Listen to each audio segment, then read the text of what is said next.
Hello and welcome to another episode of India and Global Left. If you are new to the show, please smash that subscribe button. Also consider becoming a YouTube member, a Patreon, or donate small amount given in the link in the description box. But the least you could do is to watch this show, like, share, and comment. Without further ado, let me welcome our guest today, Ambassador Alastair Crooke. Ambassador Crooke is a former British diplomat with decades of experience in international affairs and conflict mediation.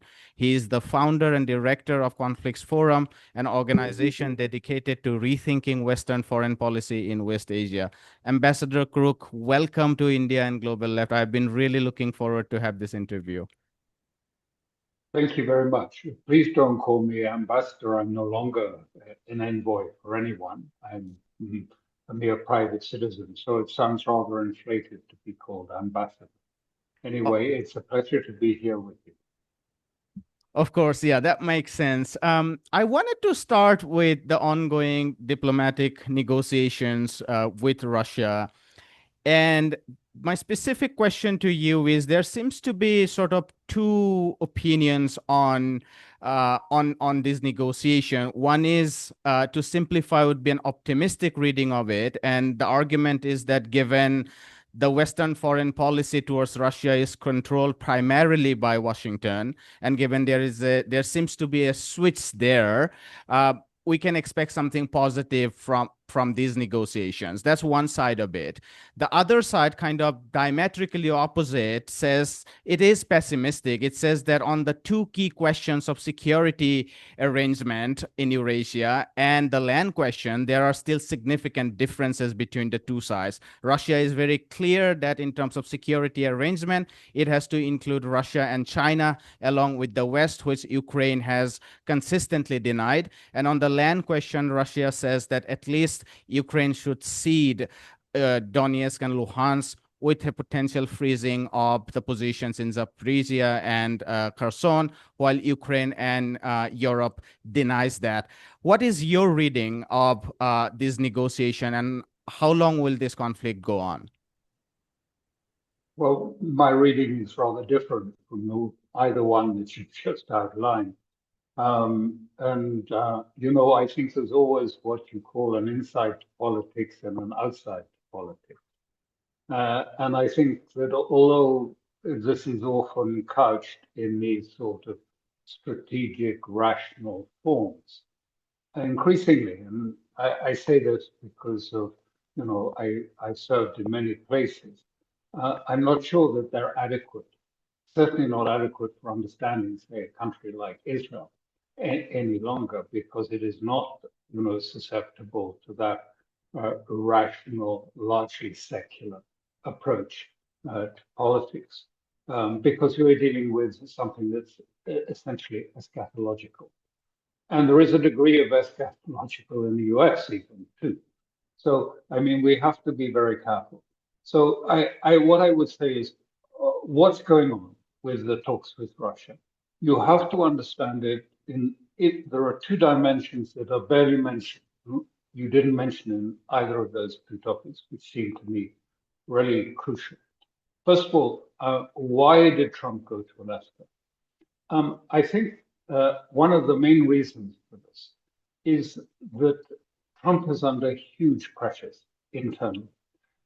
He has the Epstein scandal that's still going and is not going away. He's very frustrated by it. Even last week, it got worse for him because the previous week a book came out in Britain about Prince Andrew.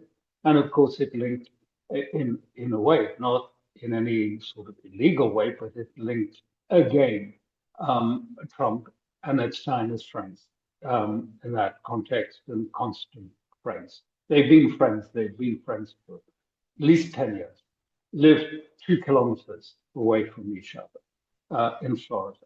So they were around each other all the time, best friends. I mean, joined at the hip friends, if you like, and this.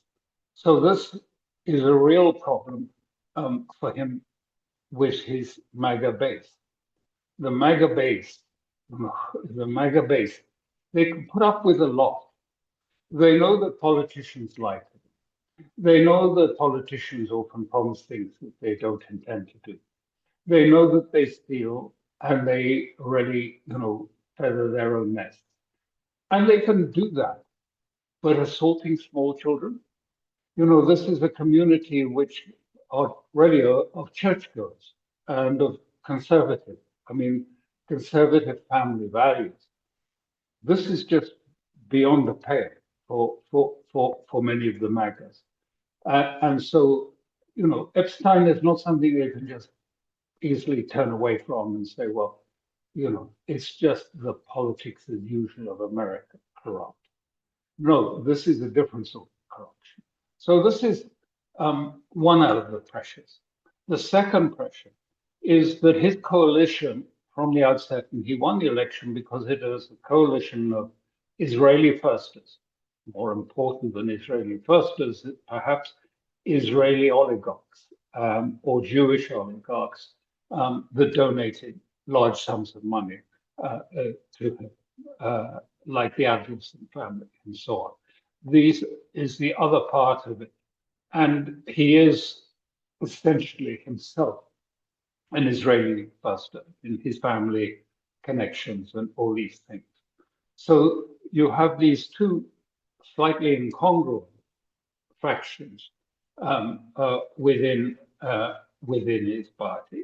And then you have on top of that, now, let's not go too deeply into what is the deep state, because it is a complex thing and it is something of a fluid thing. But if you call it the permanent security structures of the United States, have some deep, deep architectures to them. And some of those architectures are not things that they like to be touched. Even presidential candidates cannot touch, say, the basic one of bilateral support for Israel, bilateral support for Israel from both parties. And Trump has, to a certain extent, broken that. But the deep staters have a long, long history with Russia. They have, many of them are Russophobes. Many of the neocons were originally Trotskyists and have grudges from what happened with Stalin, or even grudges going back to the formation of the Pale under Catherine and at that time. So you have a very strong dynamic. Now, they've been saying the same thing for so many years. They've been saying, NATO is strong, Russia is weak. NATO is strong, Russia is weak. They go on saying it time to time, and some of them have come to believe it themselves and not really understand that that doesn't reflect the real reality of today. But it has become so ingrained in that sort of deep architecture of many Americans that they can't move on from it. So we saw with Trump and his advisor, General Kellogg, typical of these sort of structures. No, must be a ceasefire. The only thing to do with Russia, more pressure, and then Putin, who is weak, will eventually concede a defeat of Russia to America, and America will prevail in the end. So you have all these pressures on Trump. But I think the main one was, and this is what someone who was talking to some of the White House insiders, he's written 4 books on Trump, and I'm talking about Michael Wolff. And he was saying in the week before, he said he talked to some of his contacts. I mean, Trump doesn't particularly care for him. He doesn't talk with him directly, but this man talks to a lot of people around Trump. And the people there were saying, Trump was saying, how do I get out from under this? How do I get out from Epstein? It just doesn't die down. And it doesn't. It just goes on. And how do I get out from the Senate, which is pressuring me to put sanctions on Russia, on India, and on China? How do I get out from all of this? And he said, I want a big idea to the team. I want something big, headline grabbing, something massive that's going to get the attention of everyone. Headline. And they came up, first of all, putting the military into Washington. well, that's happened, but it hasn't really sort of, shaken the world. But at some point there, and there had been talks going on through Belarus with the Russians, but at some point then, he said to Witkoff, go to Russia and ask for a meeting. And just to be very clear, it wasn't Putin who asked for this meeting. It was Trump and Witkoff who asked for the meeting. And here was the headline, Trump with Putin and on American soil. I mean, X-Plan is forgotten for the moment. Senate had been undercut from putting sanctions on Russia because those sanctions were intended to stop. They were a ploy. Those sanctions intended to stop there ever being normalization. Because we all know American sanctions never go. They stay forever. They're forever sanctions. And so putting all these extra sanctions was part of an attempt to take control over the Republican Party or lessen Trump's control over the Republican Party from the old country club set in the Republican Party, the hardline Republicans, McConnell's and Lindsey Graham, people like that. And so he went. But, the point that is largely missed in all of this is really what he's doing is not so much a foreign policy turnabout. It's not a Trump. Trump, just to be clear, nothing has changed. Trump is pro-Israeli. Trump believes in American hegemony, albeit now it's more a financial hegemony, a dollar-based hegemony than just a purely military hegemony. He believes in that, and he believes that's vital and necessary. But he had to save his base. This is about basically saving his base, the MAGA team, because they were beginning to say, listen, we thought Trump was one of us. We thought he was with us. I thought he was a MAGA, understood the MAGA.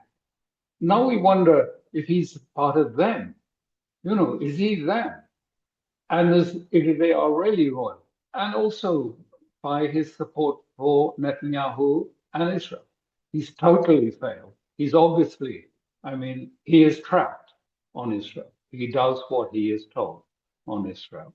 And he, in many ways, has much less room for maneuver than, all of these strategic analysis, assume that Trump has autonomy to act politically. He doesn't. Any more than any prime minister really has, or president has that much autonomy. That's sort of mythical in a way. So he needs to attend to the MAGA base, because it's not only the MAGA base, but it's young Americans too. Generally, the sights coming out of Gaza, dead children, starving children. Really been stomach churning for many of young, that demographic up to sort of 35. Over 50s are still stuck on Exodus film and, are still pro-Israeli, but the younger ones have seen these and they don't like that either. And, they say, well, Mr. Trump, wasn't this supposed to be America first? Or are we now Israel first? Which, what is it? So, there's work to be done at the level of internal politics. Let's, leave the big picture of the strategic interest of the deep state and NATO and everything for the moment to one side. We come back to it. So he went there basically, in my belief, to try and deal with, to bring a headline, a distraction as much as anything else.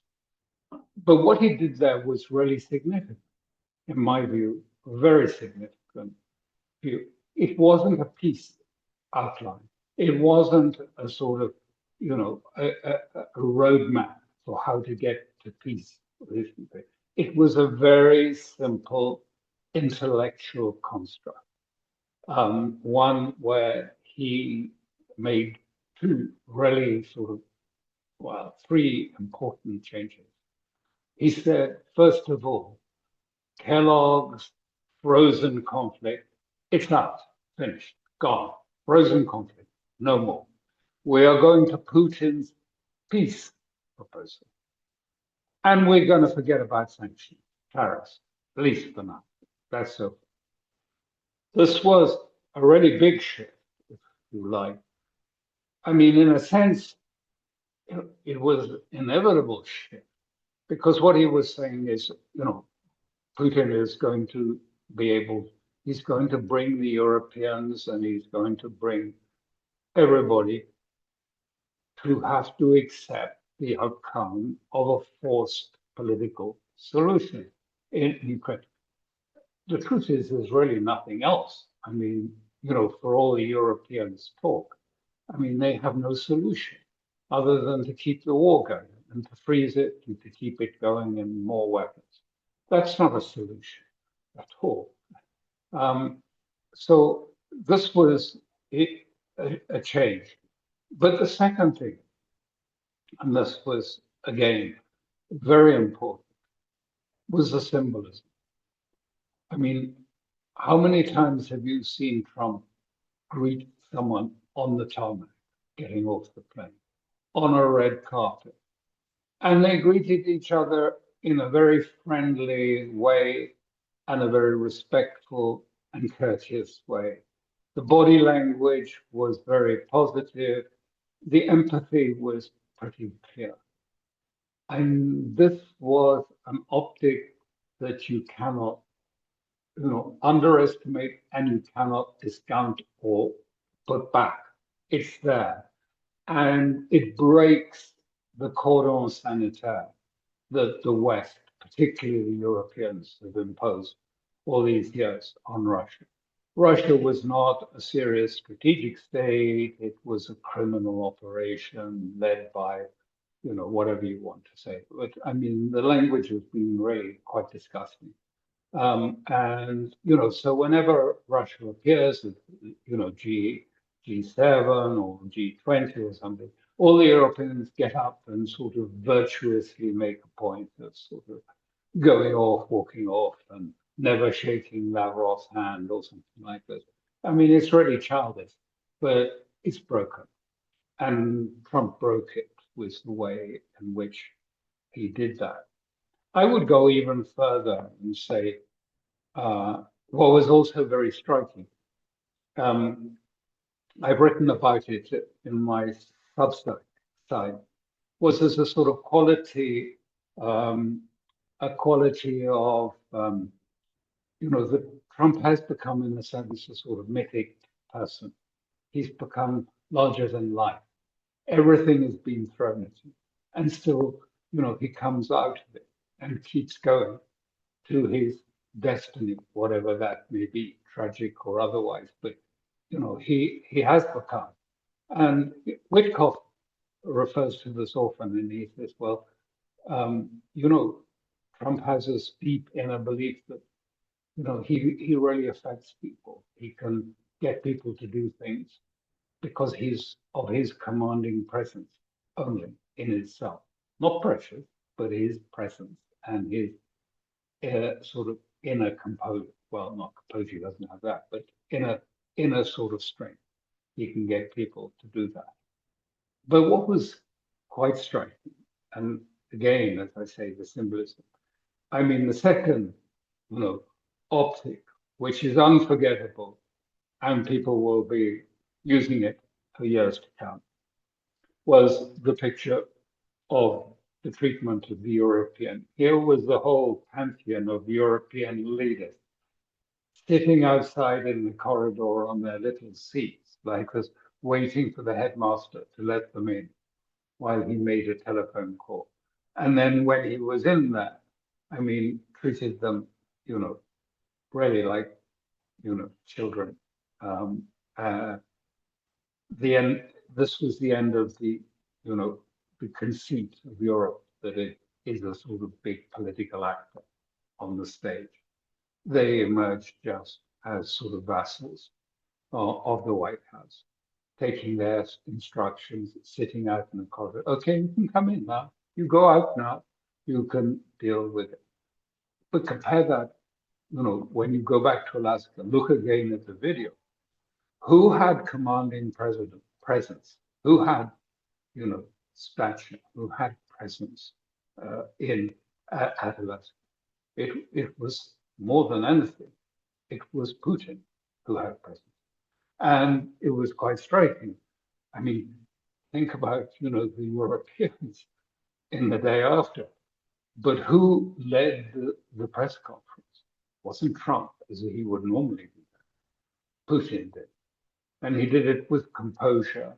And he acted in a sort of quiet, commanding fashion. That's going to have this, the effects of this is going to ripple through politics in unseen ways for the future.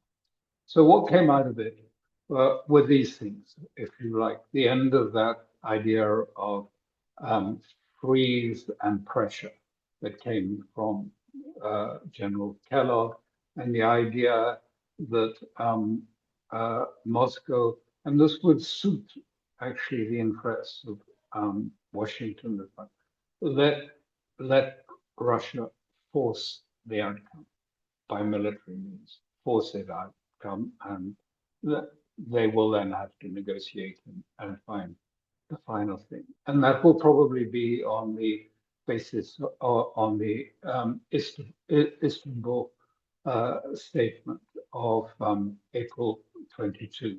That was a sort of forerunner, the Istanbul statement, which was a forerunner, if you like, of a possible political agreement between Ukraine and Russia, and dealt with things like security guarantees and all of those aspects of it. But I don't think that was discussed. In fact, I'm pretty sure it was. Any of all of that, Trump is not a detail person. He doesn't go into that. In fact, he, as I know, I mean, he doesn't prepare for these things. So someone who was there at the time said, at Helsinki, when he went to Helsinki, he refused to do any preparation. He just doesn't do preparation. So, anyone who is looking for a sort of blueprint and a roadmap of what comes next and how it's all going to be developed, I think will be wrong. And, part of the deal, I think, part of the deal was, okay, Mr. Putin, you bring the Europeans to heel, bring Zelensky to heel by force, a forced proposal till you can go and then finish off, what happened in Istanbul in 22. And I'll try and manage the Europeans and the other people who will be, attacking me. And I'll do this. And I mean, I don't suppose this was said explicitly, but I think it was pretty clear. I'm quite good at making noise, and I'll fill the information space with noise. Some of it contradictory, some of it all over the place. One thing one day, one thing another day, so that the Euros, really don't know what they're doing, and leave them in a state of confusion while you get on and do the job on the ground with Pokrovsk and the other, if you like, frontline citadel states there. I wanted to pick up on something you said, and I think that's very important. You said that all these analysts who are drawing out blueprint, they assume that Trump is way more independent than what you are suggesting. And two big forces, relevant forces you have outlined, are the MAGA base, who is restive both because of the Epstein incident and also their disgust in seeing what is happening in Palestine. But the other end is the whole military industrial complex and the deep state. So given your experience with intelligence and security and so on and so forth, if you could tell us a little bit about what do you think is the balance of power between the president in the United States and the whole military industrial complex and the intelligence apparatus. I'm also asking this given I interviewed scholar Nikolai Petro recently, and he said that the military industrial complex may not necessarily need a actual war because they have already obtained the contracts until 2029 or 2030. And given President Trump's ability to coerce Europe to pay more for NATO budget, they might be agreeable to ending this conflict. If you could tell us a little bit about your thoughts on the relationship between the president in the United States and the whole deep state apparatus. Okay, I've talked to you about his base and that there is the financial hegemony is becoming more and more important. The fiscal position of the United States is literally on the brink, and the debt situation is becoming really very close to a problem, and he's contributed to it. He has a huge sort of bubble in the market, this tech bubble, this AI tech bubble in the market, which is hugely overvalued, and is showing signs of now that it may be close to some form of deflation. So this is also a preoccupation of all of those, if you like, separate factors you mentioned. I think he has a little bit more room because I think what I called earlier the deep state is divided somewhat on this. On the one hand are the China hawks, and the China hawks believe very strongly. They've been shocked at how quickly China is growing economically and in terms of its tech abilities. And they see it has been going up, but they also believe it's about to become exponential. It's just getting to the point of an exponential liftoff. And at that point, then, there's not much America will be able to do about it. It will have lost its primacy. It will have lost its, if you like, hegemony.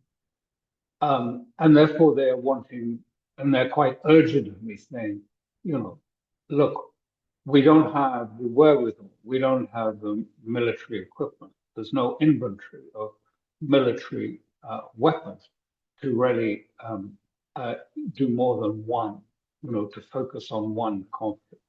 And in Ukraine, you've already lost the war. So, yeah, of course, Kellogg will go on the television and Jack Keane and say, oh, no, Russia's weak, it's losing. But, many of them don't believe that. They can see that Russia is winning and they've lost the war. So they're saying, come on, we need to pivot out of Ukraine, find a solution, get out. Now, I don't know if this is the factor. I mean, I just don't know whether, because I don't know what and who says this to Trump, but undoubtedly there are people there that are very likely saying this to him. And they're also saying, you've got to focus on disrupting the BRICS financially. You've got all that. That's important to do, to try and destroy that, because the financial structure, I mean, we are in a strange world where the tariffs, the shock and awe tariffs attempt, I mean, has had a blowback. It hasn't worked. It's not working for him. I mean, he can say that there'll be more, the tariffs coming in, more money on tariffs. But reality is that only some of that will be new money. A lot of that will be actually Americans having to pay the new higher prices for goods that are paying the tariffs. So it's not working. And we've seen that. I mean, you're sitting in India, so you've seen particularly how that has had a sort of negative reaction. Also, the impact on the bond yield. is important. And on the bond market is particularly delicate. Yes, the bond market is highly delicate because um, there has been um, there are less readiness to buy treasuries.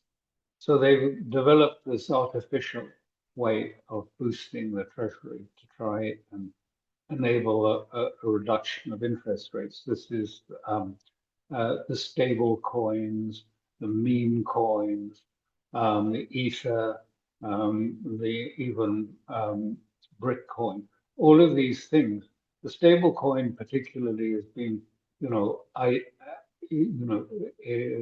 Besant and others have been so excited by it because you see, you know, all of these people are getting a digital currency that, you know, that is, it gives them freedom as it, and that at the same time, with the digital currency, you know, they use that to buy treasuries. You know, the owners of the coin keep as sort of some sort of collateral, a wad of U.S. treasuries stocks, and These are therefore it's these are more creating a demand for it. these are more financial assets than digital currency. In fact, the word digital currency is kind of misleading because people think that this is an alternative to currency in exchange. But what we are seeing is these are becoming huge financial assets that is also pushing up dollars to the extent they need it, pushing up dollars importance because all these are then pegged back into the dollar system. Well, it has two other ramifications. One is I mean, you know, this is an unregulated issuance of money, whatever you want to call it. But I mean, you know, even if it's tokenized money, it is, you know, creating and putting into the US money, which is likely to increase inflation in the longer run when we've seen that. But the other point I would say is, you know, quite clearly you can see with these tokens and these stable coins, I mean, really they're sort of a form of Ponzi scheme, because, you know, the people come in and they put up real $1 for each token, and the people who manage them take that and then they take the interest from buying treasuries. Um, but what happens if there's a market crash or something like this, and people start getting scared and say, "Can we have our dollars back, please?" This is the typical thing that happens. You know, Ponzi scheme. Suddenly, everyone says, "Well, are we sure this is really safe? Is this really safe?" And then suddenly, there's a huge redemption of these tokens for cash, and then they have to go into the market, the debt market, and start selling bonds and treasuries. Then liquidity disappears, and you have a big financial crisis in your hands. So, I mean, this is the other dimension. It's not quite the same sort of dimension we talked earlier, but it's a very pressing and a very urgent one because for Trump, the economic situation, I think, is his first priority above, you know, the foreign policy issues, equal perhaps only by Israel. So the fragility of the financial system is what you were talking about. I am saying the whole financial system, the whole financialized structure of the United States is highly unstable. And that is the thing. And so with the financialization, you've had the steady erosion of the real economy in America, and it has become a financialized one. And now that's become an overwhelming element. And it's like a sort of inverted pyramid, upside down pyramid sitting on a tiny base of real value, you know, whether it's gold or oil or whatever commodity, there's very little to underpin it. So were there to come a point when everyone wants to get out of this big pyramid, there's only a tiny base with which to finally support the value of what people presume is their assets. So these things are all, I know I spent a bit of time on this, but because they tend to get ignored when, you know, the strategists and they see it in these sort of oh, well, now Trump has, changed his view, but has he really changed his view? Perhaps it's all a trick that he's playing on Russia. It's really something very much more complicated.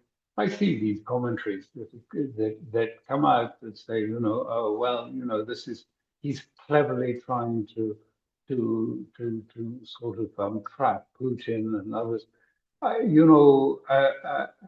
mean, Trump can change his mind tomorrow and do something else. Of course, I mean, he's whimsical.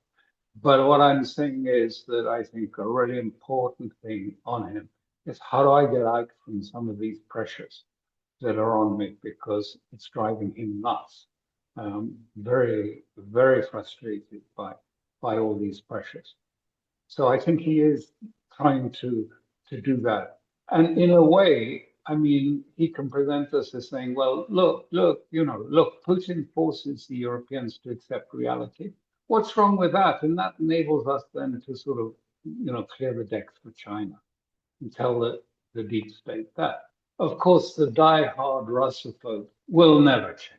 They will go on saying the only thing we must have the defeat of Russia because, everything, Europeans particularly, have so much, they have so heavily invested in Ukraine, that I mean, for them, you know, to see a defeat, as they would put it, of Ukraine, is so intolerable because it would bring down the whole project. The house would come down with it. It would just bring down the house. So they just, they can't envisage that.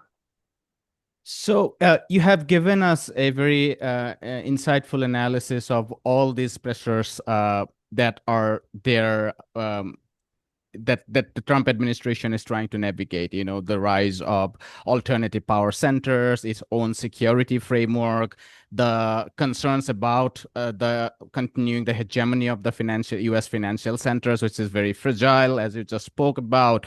And also the restiveness about in the MAGA base. If you could tell us a little bit about the European piece here, and then I would like to switch to West Asia and conclude our conversation. A lot of people are speculating about the relationship between the United States and the European Union or Europe in general. You have referred to these vessel-less pictures that we saw during this meetings with President Trump, where European leaders are obsequiously sitting for their overlords. We also saw a lot of capitulation during the tariff agreement, Europe trying to gain something, making huge concessions that they perhaps cannot fulfill.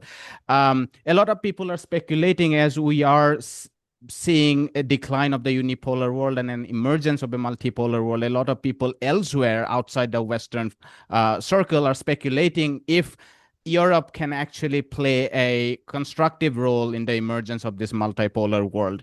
What do you think would be the future of US-Europe relationship? And in other words, the relationship between Europe and the rest of the world apart from the United States going forward? Well, the European leaders have made mistake after mistake. It's a complete litany of failures that they have produced. They're at odds with China. They have accepted complete dependency on the United States. They've accepted sort of a 5% tax on all their income as part of the sort of NATO tribute that they pay to the imperial capital in Washington. Um, and at the same time, they've given up energy security of energy supply, swapped it for very uncertain liquefied natural gas, which costs a lot more, but is also, the fracking industry is coming to its end. Not tomorrow, but it's past its peak. And they've accepted all sorts of ideas that their industry should move to America because it's not useful. In short, Europe cannot afford itself as it stands. Literally, I mean, particularly in a country like Britain, but in France and Germany too. I mean, the costs of the infrastructure of European state in terms of healthcare, education, of all of the structures of the, if you like, safety net for the elderly, for people who are arriving, is much greater than their resources. And they don't have they run out of the room to borrow more. They rarely run out of that. As you saw, the last prime minister in the UK was thrown out of government. I mean, it wasn't actually as it's presented. I mean, it was partly the pension funds that had messed up. But I mean, there was no room. I mean, suddenly, there was 40 billion needed. It's the same now. They don't have This any is spare particularly cash. true for Britain, not necessarily for Germany Yes, for Germany, it's even worse. Don't get that wrong. It's the same. Germany, the small businesses are shutting at an alarming rate. The standard of living is really collapsing. France is in the same position. It cannot manage a budget. It can't agree to negotiate a budget outcome. And Europe is in a real crisis economically, but also politically, because the price rises, the inflation, the dysfunctionality have meant that people just can't. They're living at the edge. All the hotels that cater to the elites are full this summer. You want to pay several thousand euros a night, you can get a room at those, and therefore you go down a little bit and you will find the hotels are not at all full, quite the opposite. Ask about in France, half the restaurants are half empty. Same in not the elite restaurants, not the grand ones that the French elite go to, but ordinary restaurants are just out of reach for most Europeans. They haven't traveled. There's no, I mean, the holiday. I live here in Italy. Rome is empty at the moment. There is, I mean, it's hot, and we know that, but I mean, there's been a big downturn in travel and things. All signs that things are not going well. But the worst thing is immigration as one thing, but also just the sheer contempt that most Europeans have for their elites, for the oligarchs. They hold them in complete contempt, and they know the oligarchs hold them in contempt, and they know the other knows it too. And so the elites are really quite fearful. They're fearful, the one thing that they've held together is waving the Ukrainian flag and saying, we can't allow any discussion, we can't allow people to voice different views about this. But that in Gaza has really sort of created huge tensions. And in places like Britain, there is serious concern in the government. I know that, that there's going to be violence to some. They're on the brink of it. And they believe that the violence could be used. It will start off with probably being some incident where some girl is attacked or something. A 12-year-old girl was attacked and started this recent round. Something like that, something, localized. But then it'll grow and get out of control, and then it'll turn against the government. That's what they're fearing. So when you hear Russia, threat, actually what it is they're using the Russia threat to prepare for an internal conflict, to get all the powers and the means necessary to deal with an internal conflict by saying it's all preparation for war with Russia. There's no way Europe can go to war with Russia. Absolutely absurd, even to talk about. So this is the state of Europe. What's going to happen to Europe?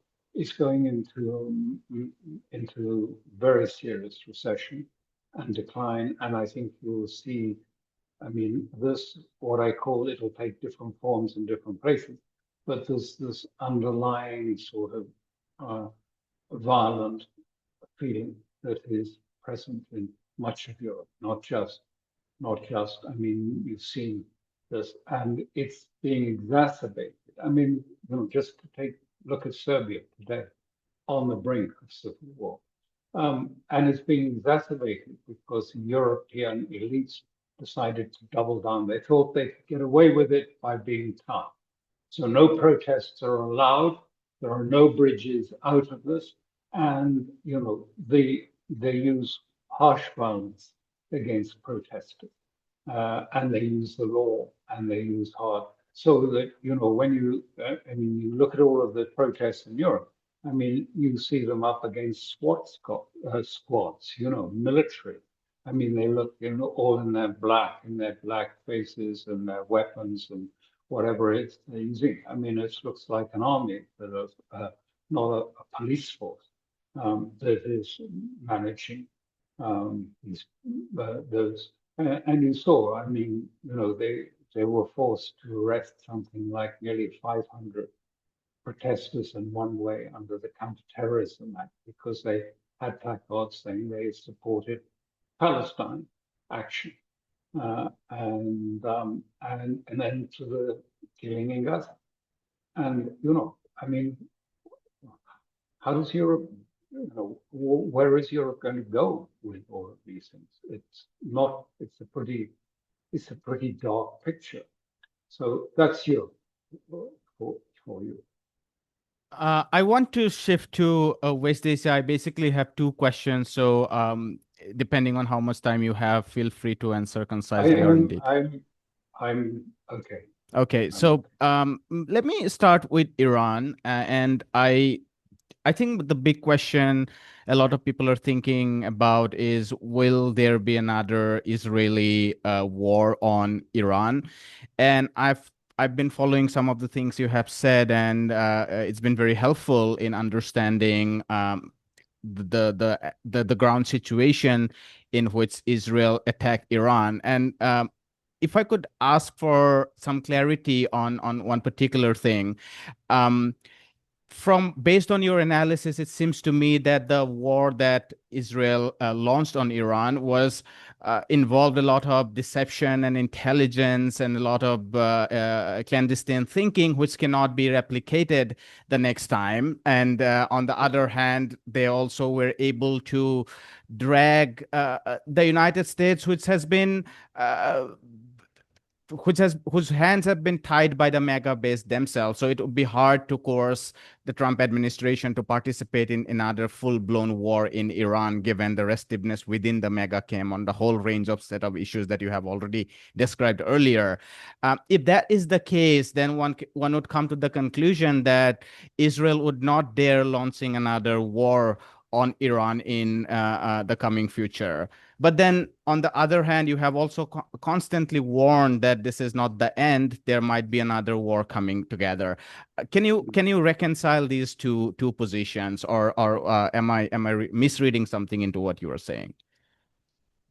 No, more or less. I mean, I was when I was in Iran just before the war, and I was on the Iranian television, and I said they are going to attack, and it will be a decapitation attempt, in my view. I mean, I didn't have inside knowledge. I just was reading this tea leaves, if you like. And yes, what you say is right, except in one respect. It wasn't a question of dragging Trump into it. He was a part of it for months, had been part of the planning. The 13th of June was carefully coordinated. And on the eve of it, because I know from people, I mean, someone again, Wolfers reported what he was saying. Because you know what Trump does? He doesn't really expect, he doesn't ask your opinion. He rings you up and says, this is going to go well, isn't it? This is great, isn't it? Isn't this going to go great? And you're supposed to go, yes. You don't discuss it. You just say, And And so Trump was saying on Eve, he said, this is going to be mega, this is going to be headlines, this is going to be game changer, and Israel's going to win, isn't it? It's going to win, and it's going to be great. It's going to be, this is going to be the story of the year, and aren't these Israelis? They are so great. This is what he was saying. I mean, it was clearly. I mean, he was in it, had been in it. He knew it was going to come, and they had promised him that on the 13th of June, the Iranian House of Cards would collapse. It was, regime change, not regime change, state collapse was what they're aiming for, to turn it into Syria, with having, everybody at everybody's throat and attacking each other and killing each other. And that was what was expected from it. And that was why we had the decapitation attack. And yes, what you say is right. There was a lot of deception because the Israeli aircraft were not flying over, and all of their claims, oh, open skies, they are incredibly vulnerable, they're incredibly fragile, was bunker. It wasn't like that. But let's not go too deeply. I can if you want, but it wasn't like that because you're interested in what comes next. Well, what has happened has been the opposite to what Trump and Netanyahu hoped for on the 13th of June. Instead of which we've seen an incredible demonstration of unity by Iranian people, particularly by the young. Particularly by the young people that the West always imagined, because they use smartphones, were somehow pro-Western. That use of a smartphone suggests that you want to be a Western, and there is really an extraordinary reignition of a sense of Shiite identity and of Iranian identity, Iranian national identity. And Shiite identity is a very potent force, as you probably know, because there's always a certain sense of passion to it, much more than perhaps you would find in other circumstances. But there's a passion, and that passion is now showing. And I'm told, and I hear, because it's now a few weeks since I was there, but I'm told things are changing really fast. The support for the supreme leader is, I mean, he's a soccer star. He's iconic. Everyone admires him, loves him. And so what does this mean? Well, even before this came about, the Israelis were always telling the Americans, and they said, look, the JCPOA, the nuclear deal thing, that's okay, but it's not a solution.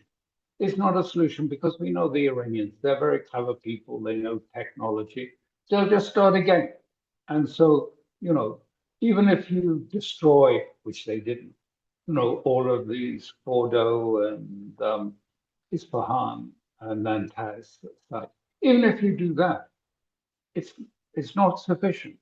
The only way to ensure that Iran will never get a bomb is to change the government, to break the state collapse, and then it won't happen because we'll have a Pahlavi coming back in. The son of the Shah will come and be sort of a proxy for the West. I mean, this is all fantasy. I mean, let's be blunt about it. This is all fantasy thinking that they think it's, that Iran, they've been so excited with, decapitation idea after what happened to Hezbollah. I mean, weren't the Israelis so clever? They killed Hezbollah and they killed the leadership. We're going to do that in Yemen, and then it didn't work. And now we're going to do this in Iran, and it had the opposite effect. But yes, they are still aiming to collapse the state and to have Azeris versus the Kurds versus the Baluchis, and everyone will be, it will be like the terrible, sad mess that Syria is in at the moment. So the pressure's on to weaken Iran. I think as Trump has sort of, for, as I say, possibly domestic reasons, pivoted away from a military solution, American military win in Ukraine, they're now focused on pressures on Iran all around the periphery, from Azerbaijan, the Caucasus, across that, from Syria, from Iraq. So the whole region is in play, and it is in a great state of instability. Lebanon may at any time devolve into civil war. Syria is unspeakable mess. So it's not going well, and Israel is overstretched. It is just on a rampage. It's going to rampage into Gaza. It's going to rampage into the West Bank, and the tensions inside Israel are huge. I would just say, if you have viewers who are interested, because I said we have a Substack which is called Conflicts Forum Substack, but in it we have a whole series. It's actually my wife who does this part of it, and she goes into the Hebrew press and looking at the sort of tensions that you don't see because in the English press are not brought out in the channels and in the press. So we look at that as well as what's taking place in the region, probably about once a week or so. But if you're interested in West Asia, it is really striking what is going on internally within Israel. It is breaking apart. It is decomposing. I mean, they're at each other's throats, really, in an extraordinary way. The language you see in the Hebrew side is so different.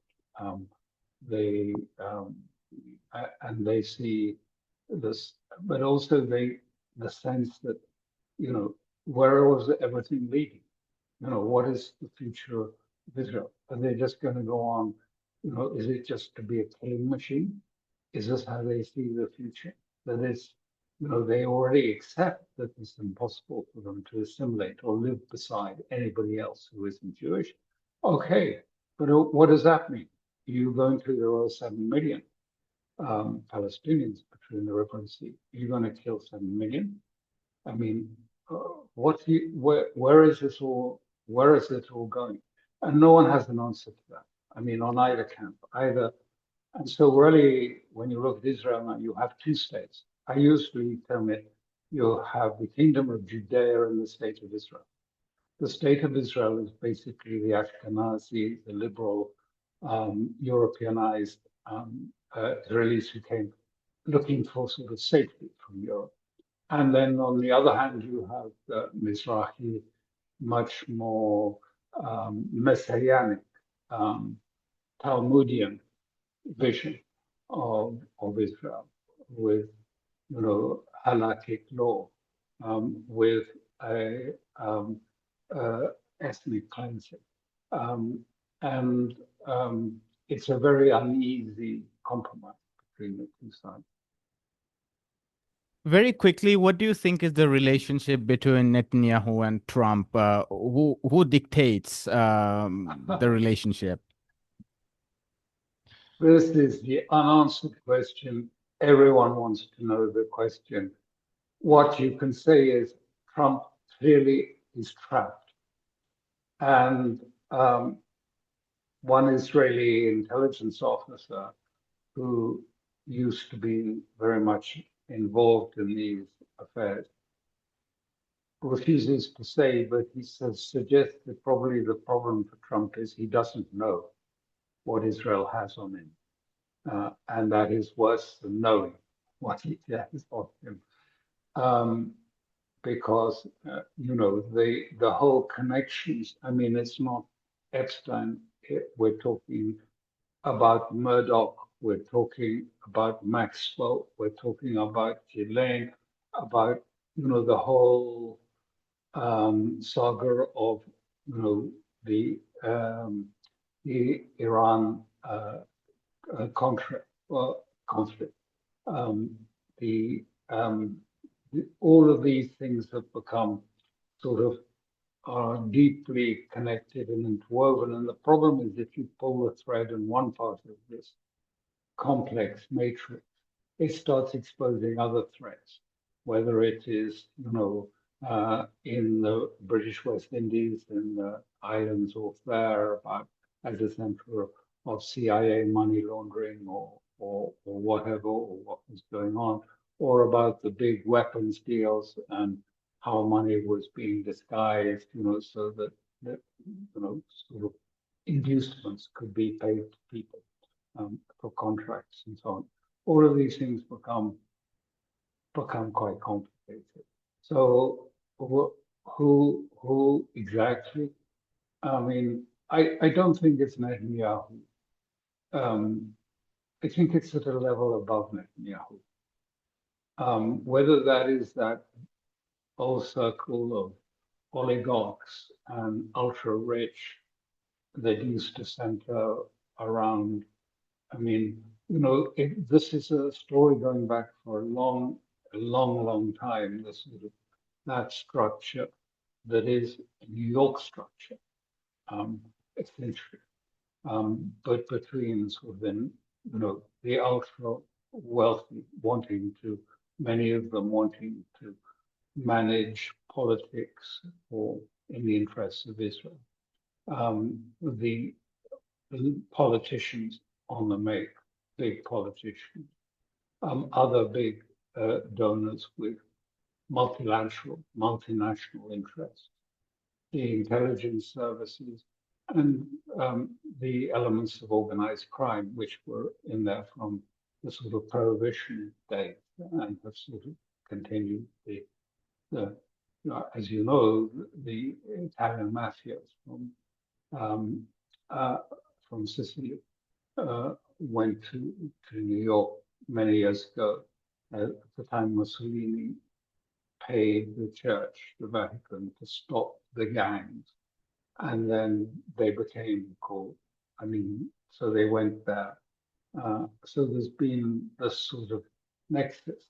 So if you want to do real estate business in New York or in Las Vegas, who do you have to deal with? You have to deal with these people that control that sort of type of industry, shall we say. We'll leave it there for my ambassador, Alastair Crooke. Thank you so much for your time and your insightful analysis. For our viewers, please check out Alastair Crooke's Conflict Forum Substack. It is really, really insightful when it comes to geopolitics. Thanks again for my ambassador, Alastair Crooke. Hi, my name is Ayushman. I, along with Jyotisman, have started this platform. In the last 2 years, we have tried to build content for the left and progressive forces. We have interviewed economists, historians, political commentators, and activists so far. If you have liked our content so far and want us to build an archive for the left, I have two requests for you.